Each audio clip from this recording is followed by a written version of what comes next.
کچھ دیر قبل میں نے بتایا، میں نے کہا پورے پاکستان کو پی ٹی ایم اب نہ بنا دیجئے گا خدا را. اگر پورا پاکستان اسی پی ٹی ایم کے نیریٹو پر چل پڑا تو پھر کیا کریں گے؟ ایٹ دا اینڈ پاکستان ہمارا ہے، پاکستان کے ادارے ہمارے، پاکستان کے لوگ ہمارے ہیں. مخصوص ایجنڈوں کے لیے آپ عوام کو بھی لڑا دیتے ہیں، اداروں کے ساتھ ٹکراؤ بھی ہو جاتا ہے، اور پھر وہ ایجنڈا جب حاصل نہیں ہوتا پھر آپ گھٹنے بھی ٹھیک دیتے ہیں. ایک ہی جلسے میں پاکستان کے سابق وزیر اعظم نواز شریف نے جنرل باجوہ کا 18 مرتبہ نام لیا، للکارا کرتے تھے، اداروں کے خلاف الزامات لگایا کرتے تھے. آج وہی ادارے ان کو ڈیفینڈ کر رہے ہیں. کیوں؟ یا تو پھر یہ سمجھ جانا چاہیے کہ جو ہمارے ادارے ہیں وہ سمجھوتے پر یقین رکھتے ہیں، وہ راہیں ہموار کرتی ہیں، جس کی جتنی زیادہ آواز گونجتی ہے ان کے خلاف انہی کے ساتھ بات چیت کرتی ہے. پھر یہی ماحول آپ نے بنانا ہے. ہم بہت سارے لوگ تو یہی سمجھیں گے ابھی کہ اگر انہوں نے یہ سب کچھ کیا اور ان کو اقتدار میں دوبارہ لایا جا سکتا ہے تو کل کو وہ بھی اب یہ کریں گے اور انہیں بھی یقین ہوگا کہ ہمیں بھی لایا جا سکتا ہے. اچھا خیر، اس پر بعد میں گفتگو کرتے ہیں، لیکن سب سے پہلے اس چیز کو آپ کو ذرا سمجھنا چاہیے کہ شروع کہاں سے ہوا. شروعات ہوتی ہے نومبر سے. نومبر میں عمران خان کی خواہش ہوتی ہے کہ جنرل فیض کو اسی عہدے پر برقرار رکھا جائے جس عہدے پر تھے، یعنی بطور D G I S I. Imran Khan اس وقت تک بڑے سٹیبل رہتے ہیں، اور اس کی بنیادی وجہ ہے کہ سب سے پہلے رپورٹ ان کو پہنچائی جاتی ہے عمران خان کو، کیونکہ جنرل فیض کے ساتھ ان کے جو روابط تھے ایز کمپیئر ٹو ادرس وہ اچھے ہیں، اور ان کو ہر رپورٹ پہنچائی جاتی تھی. تو وہ کام معاملہ بڑا آسان تھا. تو عمران خان جنرل باجوہ سے یہ عمران خان خود بھی اس چیز کا اظہار کر چکے ہیں کہ میں چاہتا تھا کہ یہ مزید تھوڑا سا سٹے کرے اس عہدے پر. جنرل باجوہ نہیں چاہتے تھے. انہیں کہا کہ نہیں، ہمارے فوج کا رول ہے، اور جب رول ہے تو پھر اس پر کوئی کمپرومائز نہیں. وہاں سے یہ حالات بگاڑ کی طرف گئے اور ان کے ساتھ تعلقات خراب ہی ہوتے چلے گئے ایک شخص کی وجہ سے. وہ جب تعلقات خراب ہو گئے تو اس بیچ میں یہ باتیں بھی چل رہی تھی کہ پس پردہ جو اداروں کی باتیں وہ نواز شریف سے چل رہی تھی. گو کہ آج ڈی جی آئی ایس پار نے اس کی تردید کر دی، مگر سوشل میڈیا پر وہ باتیں چل رہی تھی.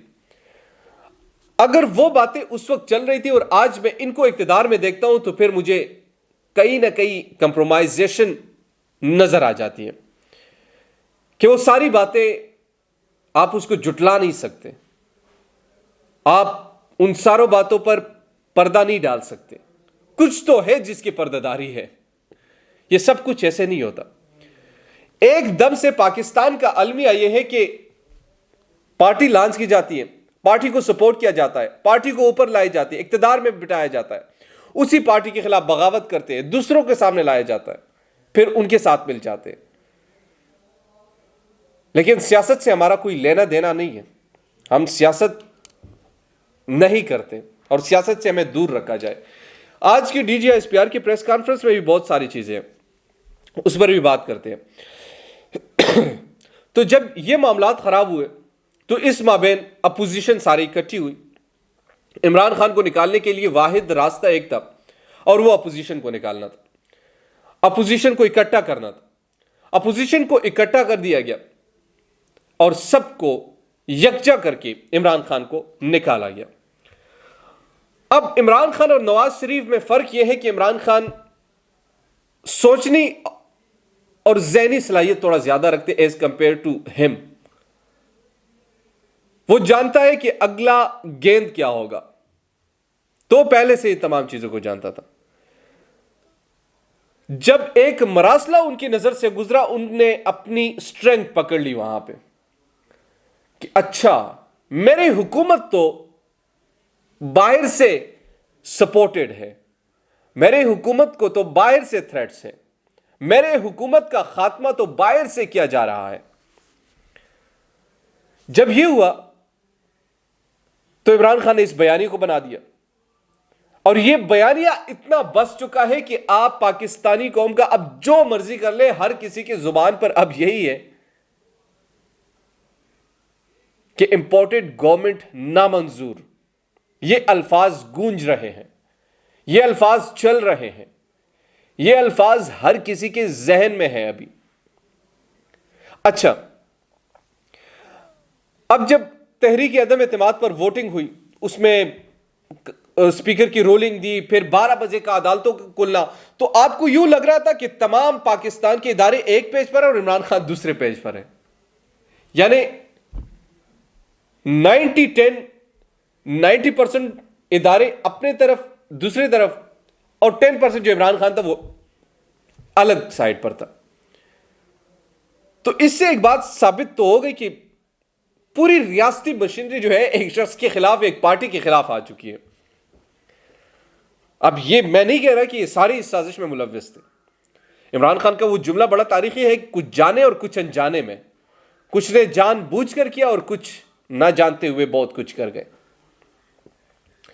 تو وہ مراسلہ جب انہوں نے نیشنل سیکیورٹی کونسل میں رکھا تو وہاں سے انہوں نے سٹیمپ اس پر لگایا، اور وہ سٹیمپ آج D G I S P R کے پریس کانفرنس میں انہوں نے دوبارہ لگا دیے کہ ہاں مداخلت ہوئی ہے. سازش نہیں ہوئی لیکن مداخلت ہوئی ہے. اب سوال یہ، سازش اور مداخلت میں فرق کیا ہے؟ اگر میرے ملک کے خلاف اس قسم کا کوئی دوسرا ملک مداخلت کرتا ہے تو کیا ہمیں ان کے منہ دیکھنے چاہیے؟ ہمیں ان کے مشن میں کامیاب ہونے دینا چاہیے؟ سوال تو سب سے بڑا یہ، آپ نے تو تسلیم کر دیا کہ اس ملک کے خلاف مداخلت ہوئی اور وہ اس مداخلت میں کامیاب بھی ہو چکے ہیں. اس مداخلت میں وہ لوگ کامیاب ہو چکے ہیں، لیکن پھر بھی پاکستان کو کوئی میلی آنکھ سے دیکھے تو ہم آنکھیں نکال دیں گے.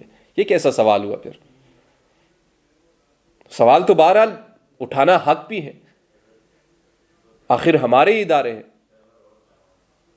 اگر میرے ملک کے خلاف کوئی دوسرا ملک سازش کر رہا ہے اور سازش کے ذریعے سے رجیم کو چینج کرتا ہے تو میں کس سے سوال کروں گا؟ وقت کے حکمران سے، یا پھر ان اداروں سے جو کہ اس سرزمین کی تحفظ کی ضامن ہے؟ کسی ملک کی کیا جرت کہ وہ میرے ملک کے خلاف مداخلت کرے؟ اصل سوال تو یہ ہے، کیوں کرے کوئی دوسرا ملک مداخلت میرے ملک میں؟ کس وجہ سے کرے؟ کن اصولوں پر کرے؟ کن بنیادوں پر کرے؟ کیوں کرے؟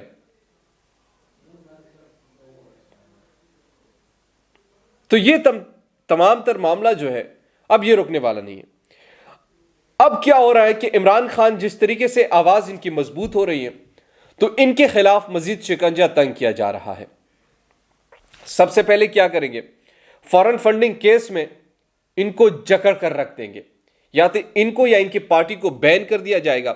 اور جب ایسا کوئی عمل ہوا تو یاد رکھنا ایک بہت سخت قسم کا ری ایکشن آئے گا. اب سارے لوگ جانتے ہیں کہ کون لوگ خلاف ہیں اور اختلاف رکھتے ہوئے وہ کس حد تک جا سکتے ہیں. ابھی سے یہ تمام چیزیں میں آپ کو بتا رہا ہوں کہ ان کو فارن فنڈنگ کیس میں جکڑا جا سکتا ہے، اور اس سے پھر جو نتائج برآمد ہوگے وہ آپ بھی دیکھ لیں گے اور میں بھی دیکھ لوں گا. اسی پاکستان میں ہے ہم. یہ بڑا آسان، اتنا آسان کام نہیں ہے. کسی کی پبلک سپورٹ اگر کسی کے پاس ہو، اگر عمران خان آج مطمئن ہے کس وجہ سے، وہ شاید استعفے بھی نہ دیتا، آرام سے بیٹھ جاتا. لیکن جب اس نے اتوار کو دیکھا کہ لوگ میرے ساتھ کھڑے ہیں تو پھر اس نے اپنا آپ دکھانا شروع کر دیا. کل پشاور میں جو لوگ وہاں پر نکل آئے تھے وہ تصور بھی آپ نہیں کر سکتے. 2-3 دن بعد جب کراچی میں لوگ نکل آئیں گے پھر اس کو بھی دیکھنا، پھر لاہور میں بھی دیکھنا. تو یہ پبلک ہے، یہ پاکستان فرد واحد کا نہیں، پاکستان میں رہنے والے 22 کروڑ عوام کا ہے. اور ان کے منشا کے مطابق اگر فیصلے نہیں ہوں گے تو کن کے کہنے پر ہوں گے؟ امریکہ کے کہنے پر ہوں گے. امریکہ ہمارے مستقبل کا تعین کرے گا. امریکہ چاہے گا تو وہی پاکستان میں ہوگا کیا؟ نہیں، پاکستان میں رہنے والے اور پاکستان میں بسنے والے 22 کروڑ عوام جو کہیں گے، جو کریں گے، وہی ہوگا اور وہی ہونا چاہیے. غلامی تو کسی صورت میں قبول ہی نہیں کرتے، کوئی بھی نہیں کرے گا. میں تو جتنے پاکستانی کو جانتا ہوں وہ کبھی بھی نہیں کریں گے، اور وہ ایسا کرنے کا سوچ بھی نہیں سکتے. تو یہ جو اب صورتحال ہے مجھے بذات خود یہ میری اسیسمنٹ ہے اپنی کہ عمران خان کے خلاف مزید گہرا تنگ ہوگا، ان کو ڈیفیم کیا جائے گا، میڈیا کا بلیک آؤٹ ہوگا، مکمل طور پر میڈیا سے انہیں غائب کر دیا جائے گا، یوں پریزنٹ کیا جائے گا کہ پاکستان کا نہیں دنیا کا سب سے گندہ ترین انسان یہی ہے، اور ان کی صرف واحد گناہ یہی ہے کہ امریکہ کو انہوں نے آنکھیں دکھائی ہیں۔ اب امریکہ ان پر اٹیک بھی کرے گا، ان کا میڈیا بلیک آؤٹ بھی ہوگا، ان کی پارٹی کا ستیہ ناش کیا جائے گا، ان کو مختلف کیسز میں جکڑا جائے گا، ان کو باندھ کر رکھ دیا جائے گا۔ یہ ایک ایماندار شخص میں پاکستان کے ساتھ ہوتا ہے۔ یہی صورتحال پاکستان میں ایک ایسے لیڈر کے ساتھ ہوتا ہے جو سپر پاور کو بھی آنکھیں دکھاتا ہے۔ یہی حرکت پاکستان میں ایک ایسے لیڈر کے ساتھ ہوتا ہے جو کہ کہتا ہے ایبسولوٹلی ناٹ، اور یہی اصول پاکستان میں ہر اس لیڈر کے ساتھ ہوا ہے جو ماضی میں تاریخ ہم پڑھتے ہیں تو ان کے ساتھ بھی یہی ہوا جن نے امریکہ کے ساتھ پنگا لیا، اور آج عمران خان کے ساتھ بھی یہی ہو رہا ہے۔ لیکن آج کا پاکستان تھوڑا ڈیفرنٹ ہے، ریزسٹ ضرور کرے گا، اگر کامیاب نہ بھی ہو مگر پھر بھی ریزسٹنس شو کریں گے، اور جب ریزسٹنس شو ہوگا تو پھر اس میں نقصان صرف میرے دیش کا ہے، میرے اداروں کا ہے، میرے لوگوں کا ہے اور میرے پاکستانیوں کا ہے، کسی اور کا نقصان نہیں۔ پوری دنیا صرف ہم پر ہنس رہی ہے، پوری دنیا جو ہے وہ انجوائے کر رہی ہے اس کھیل کو، مگر کمپرومائز نے ہمیں تباہ کر کے رکھ دیا، ہمیں اس نہج تک پہنچا دیا۔ یہی چیزیں پاکستان میں اس وقت چل رہی جو میں نے آپ کو آگاہ کر دیا۔ انشاءاللہ دوبارہ ملتے ہیں کسی نئی ویڈیو کے ساتھ، تب تک کے لیے مجھے نعمان خان کو دیجیے اجازت۔ اللہ نگہبان۔